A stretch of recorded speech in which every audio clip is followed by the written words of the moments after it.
Can you be good without God? Let's find out.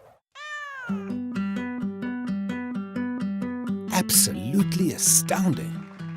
There you have it. Undeniable proof that you can be good without believing in God. But wait, the question isn't, can you be good without believing in God?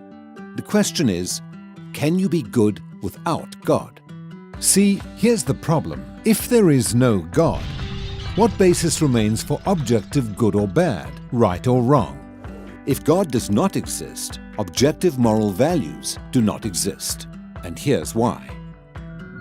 Without some objective reference point, we have no way of saying that something is really up or down.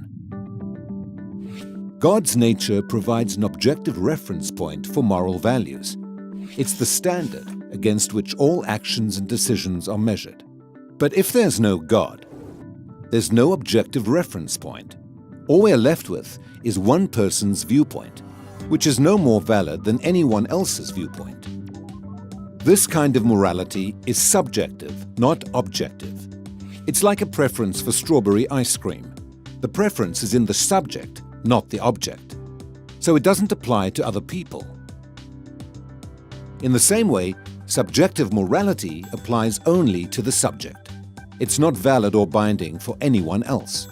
So, in a world without God, there can be no evil and no good, nothing but blind, pitiless indifference. God has expressed His moral nature to us as commands. These provide the basis for moral duties. For example, God's essential attribute of love is expressed in His command to love your neighbor as yourself. This command provides a foundation upon which we can affirm the objective goodness of generosity, self-sacrifice, and equality.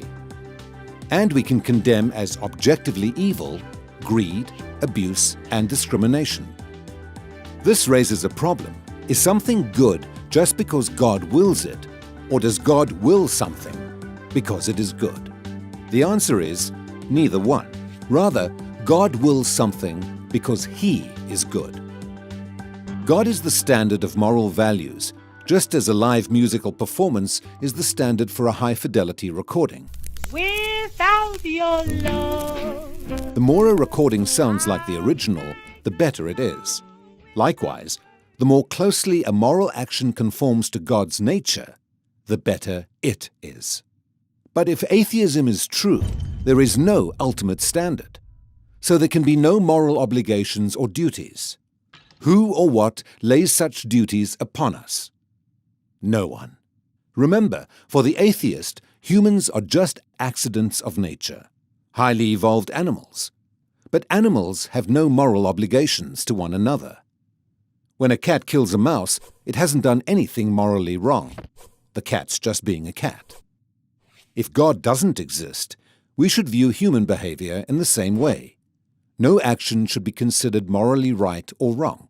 But the problem is, good and bad, right and wrong, do exist. Just as our sense experience convinces us that the physical world is objectively real, our moral experience convinces us that moral values are objectively real. Every time you say, "Hey, that's not fair, that's wrong, that's an injustice," you affirm your belief in the existence of objective morals. We're well aware that child abuse, racial discrimination, and terrorism are wrong for everybody, always. Is this just a personal preference or opinion? No. The man who says that it is morally acceptable to rape little children is just as mistaken as the man who says 2 + 2 = 5.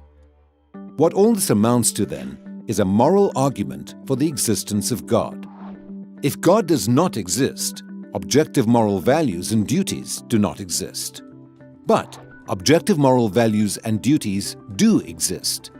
Therefore, God exists. Atheism fails to provide a foundation for the moral reality every one of us experiences every day. In fact, the existence of objective morality points us directly to the existence of God.